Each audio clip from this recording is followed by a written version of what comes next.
Hello everyone, and thanks for watching Edupedia World videos. In this video, we learn how to solve a few different types of first order differential equations. Let's start with the simplest type, equations with separable variables.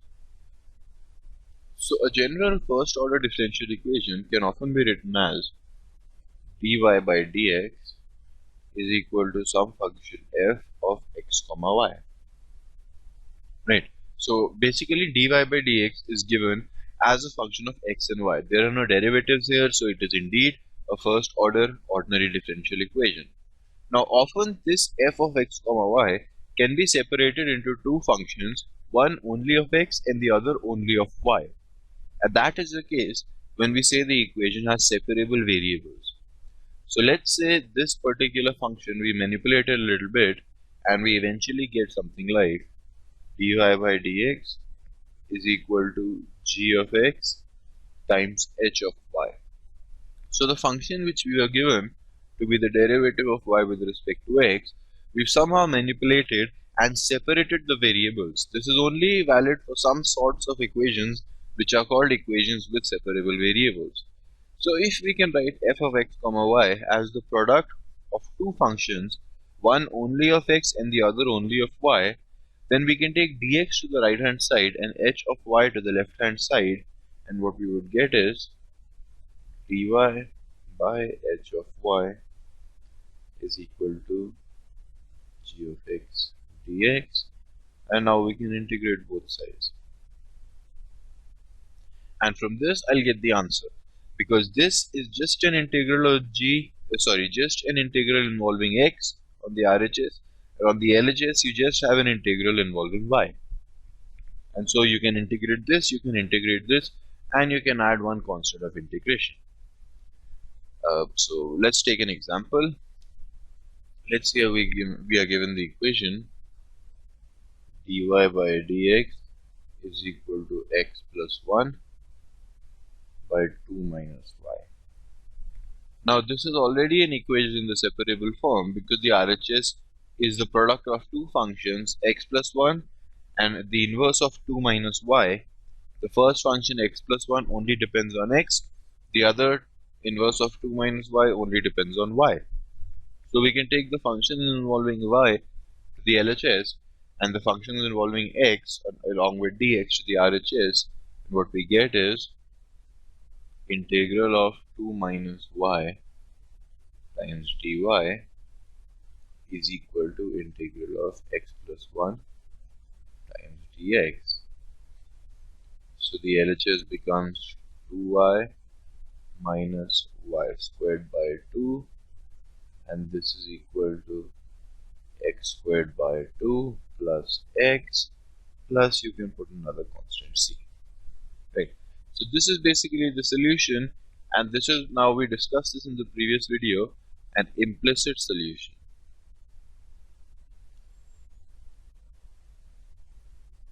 Because right now we don't have y is equal to a function of x, I of x. If this would be the form in which we had the equation, it would have been an explicit solution, but we actually have an equation involving both functions of x and y, but this is indeed the solution and it will be an implicit solution. If we were also given another initial condition, we might be able to determine the value of c.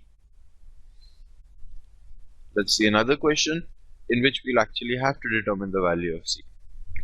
So let's say we are given a function such that dy by dx is equal to minus 4xy squared. Again, this is already in the separable form because we have x and we have y squared. One is only a function of x, the other is a function of y. So we can take all the terms involving y on one side and all the terms involving x on the other side. We are also given along with this the equation, the initial condition rather, y of 0 is equal to 1. That means when x is equal to 0, y is equal to 1.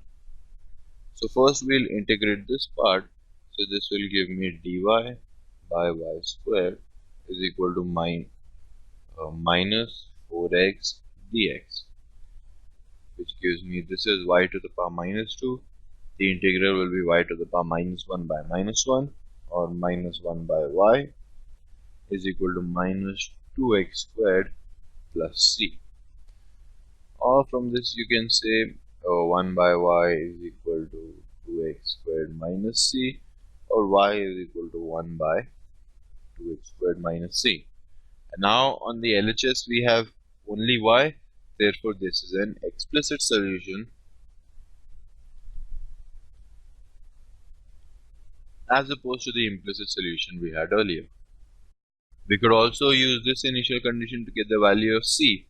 When x is 0, y is equal to minus 1 by c, and that is given to be equal to 1, which means c is minus 1. So that gives me y is equal to 1 by 2x squared plus 1. Okay. So this is how you can solve differential equations which involve separable variables. You just take all the variables, all the functions involving y to the LHS and all the functions involving x to the RHS, and integrate the two sides separately. Let's look at another form of a differential equations which can easily be which can easily be solved. Now, we saw in the previous video what a homogeneous differential equation is. Right now, we'll discuss something a little bit different, so I don't want you to get confused with it. Right now, we are discussing homogeneous functions.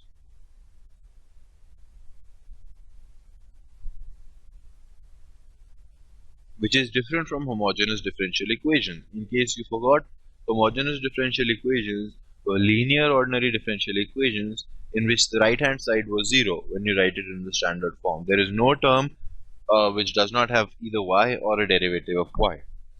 On the other hand, a homogeneous function f of x of y is basically a function in which all the terms have the same degree. When you think of degree in the sense of a polynomial, so let's say you have x squared plus xy plus y squared. This is a homogeneous function because all these three terms have degree 2. You have x square which has degree 2, y square has degree 2, and x into y has degree 2 because both of them have a degree of 1. Right? And so this would be referred to as a homogeneous function of degree n, of degree 2 here. If we have, say, f of x comma y is equal to x cubed plus y cubed plus x squared y, this would be a homogeneous function of degree 3 because the first term, the second, and the third term all have degree 3. Now, if we added another term, let's say plus y squared, then this would not be a homogeneous function because the first three terms have a degree of 3, but the fourth term has a degree of 2. So this would not even qualify as a homogeneous function. An easy and quick way of determining whether a function is homogeneous or not and what its degree is by looking at the function f of lambda x comma lambda y. We had f of x comma y, now we scale it up and replace x and y by lambda x and lambda y. And for a homogeneous function, this will always come out to be lambda to the power n times f of x comma y. And then this is called a homogeneous function if this is true of degree n. So let's look at the first equation. If we take f of lambda x comma lambda y, where lambda is some number, what we get is lambda x whole squared plus lambda x times lambda y plus lambda y whole squared, which is equal to lambda squared, which we can take common, times x squared plus xy plus y squared. Because this term gives me lambda squared, two lambdas give me lambda squared, this also gives me lambda squared, which is lambda squared times f of x comma y. Hence, this is a homogeneous function of degree 2. Here, if you replace x and y by lambda x and lambda y, on the RHS, you'll get lambda cube multiplied by x cube plus y cube plus x squared y.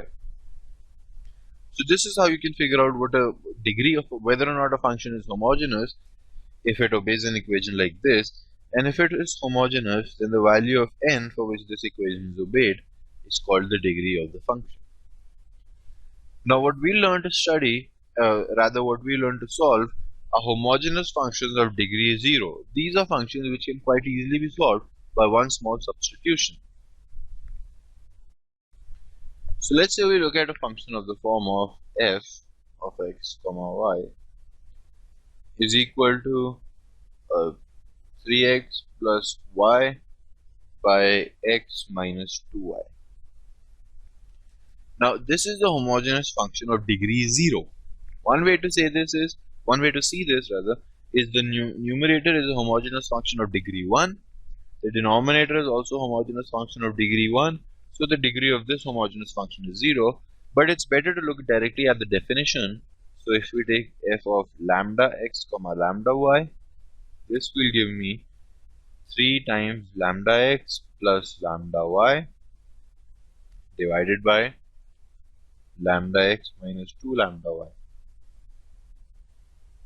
which is equal to lambda times 3x plus y by lambda times x minus 2y, and lambda cancel. This is equal to f of x comma y itself, which can be written as lambda to the power 0 into f of x comma y because it doesn't change, right? So this is a function which would be written as a homogeneous function of degree 0, right? And it is such homogeneous functions of degree 0 that we can quite easily solve if we are given dy by dx is equal to f of x comma y, where f of x comma y is a homogeneous function of degree 0. In such cases, you do one simple substitution. You say y is equal to u times x, where we introduce u to be a new variable, which is basically y by x, right? So we choose u to be a new variable equal to y by x, and with this substitution, we'll actually be able to make things simpler. So let's look at this particular question in a little bit detail. F of x comma y is equal to 3x plus y by x minus 2y. In this case, what we'll do is, and this is dy by dx.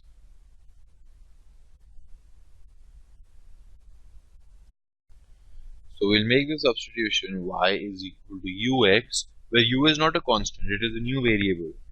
From this, what we get is dy by dx is equal to, now we'll use the product rule, u times the derivative of x, which is 1, plus x times the derivative of u, du by dx, right? And this we can write to be 3x plus y by x minus 2y. That can also be written as, if we take x common, rather, 3 plus y by x common 1 minus 2y by x, where x and x can cancel. This is another way of writing it. Now if y is equal to ux, y by x is equal to u, right? And dy by dx is equal to 3 plus y by x, which is u, by 1 minus 2u.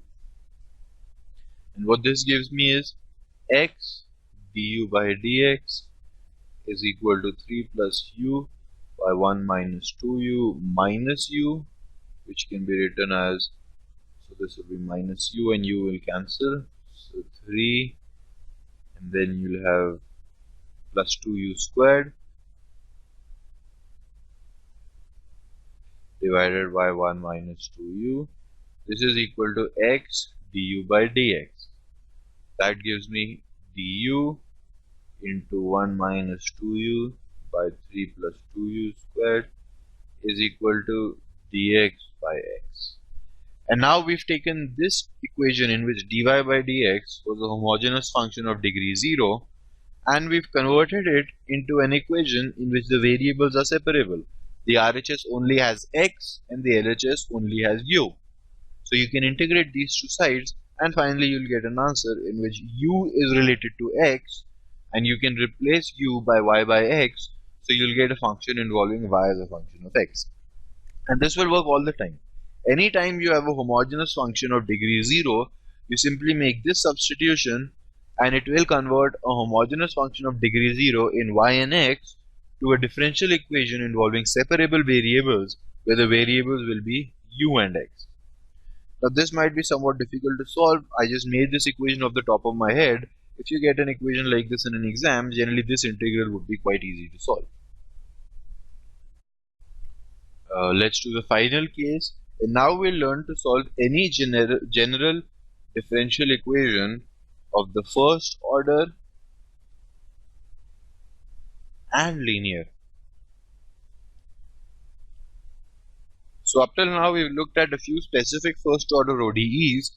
Now we learn how to solve any first order linear ODE. It doesn't matter what it is, we'll be able to theoretically solve it, not just some special cases of it.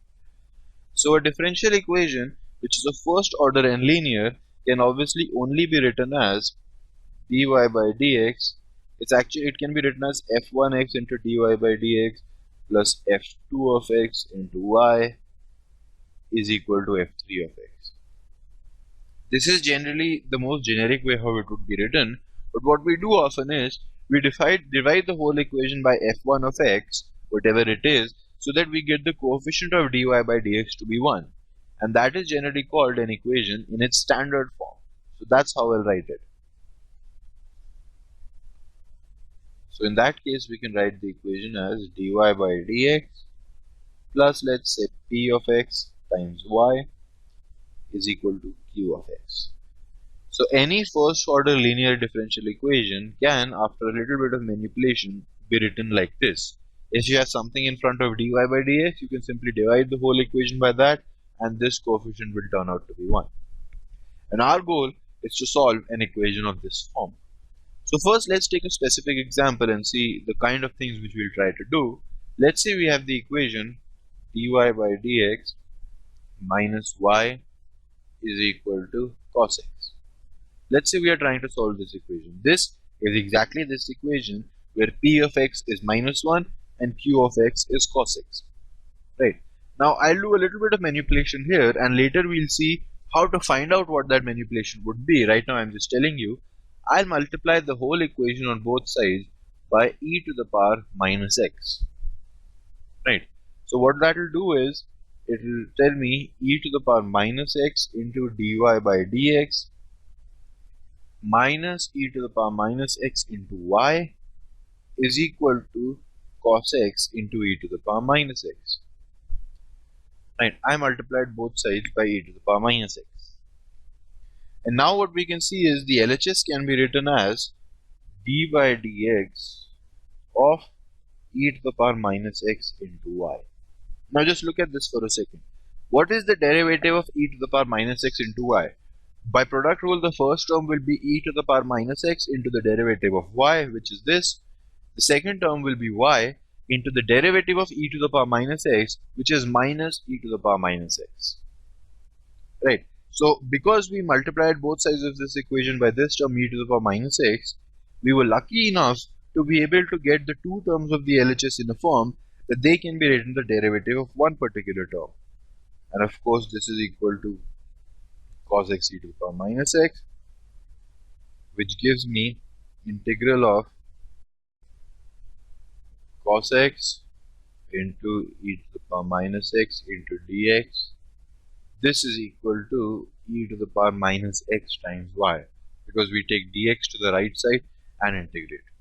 Okay. So now what's left is to integrate this part, and we can do it by integration by parts. So what we have is e to the power minus x into y is equal to the integral of e to the power minus x cos x dx. And if we integrate by part, what we'll do is we'll take cos x to be the first function.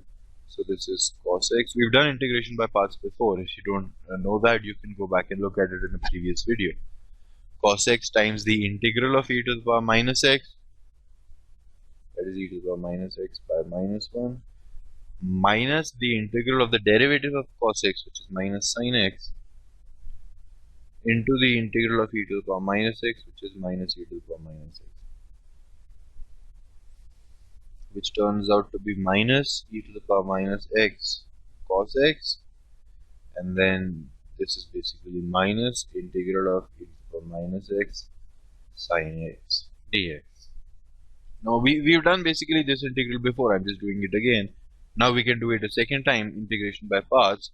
So it comes out to be minus e to the power minus x cos x minus, and this term will be the first function times the integral of the second function minus e to the power minus x minus the integral of the derivative of the first function, that is cos x, into the integral of the second function minus e to the power minus x. So we will write plus e to the power minus x. Right. So, and this is equal to I, which is what we wanted. So what we get is I is equal to this minus and minus cancels, e to the power minus x times sin x minus cos x, and then you have a minus I here as well. So this is 2i, so I is equal to this by 2. So the final answer I get is e to the power minus x into y is equal to e to the power minus x into sin x minus cos x by 2 plus c. Now here is a very important concept which I want to talk to you about. First of all, we basically solved the equation. Now we have y as a function of x. But here is an important concept which I want to talk to you about. The equation we got is e to the power minus x times y is equal to e to the power minus x times sin x minus cos x by 2 plus c. Now here is a point where sometimes many students make mistakes. What they do is they don't add the concept of integration at the appropriate time. So what they'll do is they'll just write this term e to the power minus x into y is equal to e to the power minus x into sin x minus cos x by 2. They'll cancel e to the power minus x, and what will be left with is y is equal to sin x minus cos x by 2, and then they'll add a plus c. Now this is completely wrong, and the reason it's completely wrong is because you have to add the constant of integration immediately after you integrate.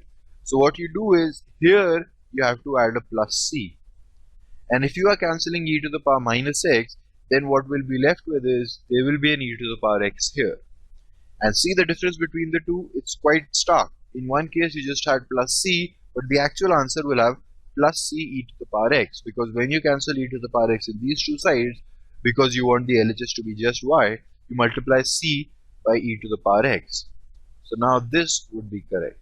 This would be the final answer. And if we were given an initial condition, we would be able to determine the value of c as well. So now that we've solved the specific equation like this, let's move back to the generic equation dy by dx plus p of x into y is equal to q of x. Right. So what did we do in that specific question? We multiplied the whole equation by e to the power minus x, and fortunately we got the LHS to be the derivative of one specific term, where these two terms became the answer we get by using the product rule. And we multiplied both sides by e to the power minus x. So now we learn that there is always something you can multiply with in a first order linear differential equation. The simple goal is to find out what you multiply with, and that thing is called the integrating factor. It's often referred to as IF for short. And basically what you do is you multiply this whole equation by an integrating factor, which in the previous case was e to the power minus x, and that will give you a simpler equation. So what is the integrating factor? Well, that is e to the power integral of p of x into dx. This is what is the integrating factor. Now in the previous case, I'll just write it here, the equation we had was dy by dx minus x is equal to cos x, which means p of x was minus 1. The integral of minus 1 dx would be minus x, hence we got e to the power minus x. Right? So that's why how I knew I had to multiply both sides by e to the power minus x. So now let's do the generic thing, multiply both sides by this integrating factor.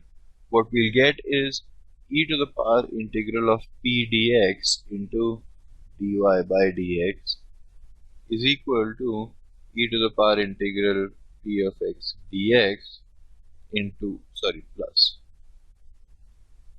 into y is equal to q of x into e to the power integral p dx. Now the LHS can be written as d by dx of e to the power integral p dx into y. So there's a p of x here as well. Yeah, because of this. Right now, what is this term? The derivative of the product of y and e to the power integral p dx. Well, the first term will be e to the power integral p dx multiplied by the derivative of y by product rule. The second term will be y multiplied by the derivative of e to the power integral p dx, and we know what that is. That is p, right? The derivative of this term with respect to x, right? Because d by dx of e to the power integral p dx, we know what that is.